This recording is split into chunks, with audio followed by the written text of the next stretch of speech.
action, let's go. trouble 찾으러. Korupsi adalah perilaku yang melibatkan penyalahgunaan kekuasaan atau posisi untuk memperoleh keuntungan pribadi secara ilegal. Anti korupsi adalah serangkaian tindakan, kebijakan, dan program yang dirancang untuk mencegah, mengurangi, dan memberantas praktik korupsi dalam berbagai lapisan masyarakat. Upaya anti korupsi bertujuan untuk menciptakan lingkungan yang bersih, transparan, dan akuntabel.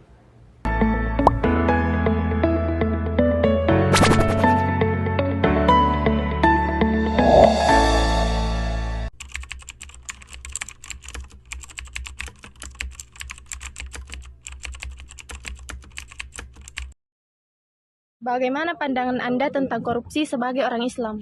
Menurut saya, korupsi dalam pandang Islam berbuat buruk yang merugikan orang lain. Korupsi juga perbuatan yang dilakukan dengan tujuan mengambilkan keuntungan pribadi orang lain, itu sangat buruk dalam Islam.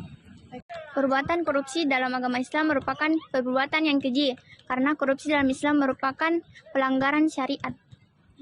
Apakah dengan pendidikan Pancasila dapat mencegah korupsi? Iya, menurut saya iya, karena Pancasila memuat sila-sila dasar negara yang bertentangan dengan tindakan korupsi. Terima kasih, Dek. Ya, menurut saya iya, karena hal ini dapat digunakan sebagai upaya untuk memberantas korupsi dengan tetap menjunjung tinggi hak asasi manusia. Menurut pandangan Anda, apakah dampak korupsi terhadap negara? Ya Kak, menurut saya, pandangan saya terhadap korupsi yaitu sangat merugikan, baik dari segi ekonomi, karena kenapa? Karena masih banyak di negara Indonesia yang masih mengalami kemiskinan. Oke, Gitu, baik, Kak. Kak. Terima kasih. Iya. Dampak korupsi terhadap negara itu berdampak pada negara sendiri, termasuk masyarakat, sehingga meningkatkan kemiskinan dan pendapat rakyat itu sendiri. Mungkin itu, Baik, Kak. Kak. Terima kasih. Menurut Anda, bagaimana hukum korupsi dalam hal agama? Dalam Islam, perilaku korupsi sangat tegas, telah dilarang dalam agama Islam.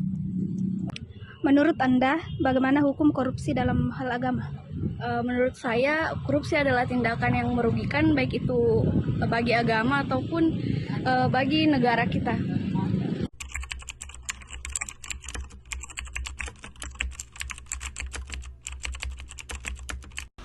Sebagai kesimpulan, korupsi merugikan masyarakat secara luas dengan merusak keadilan, menghambat pembangunan ekonomi, dan melemahkan kepercayaan terhadap lembaga-lembaga pemerintah.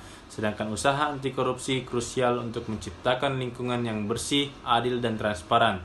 Dengan memperkuat lembaga-lembaga penegak hukum, meningkatkan transparansi, dan mendorong partisipasi aktif masyarakat, kita dapat membangun fondasi yang kuat untuk mengatasi dan mencegah korupsi. Ini tidak hanya memperkuat kepercayaan masyarakat terhadap pemerintah, tetapi juga mendukung pertumbuhan ekonomi yang berkelanjutan serta keadilan sosial.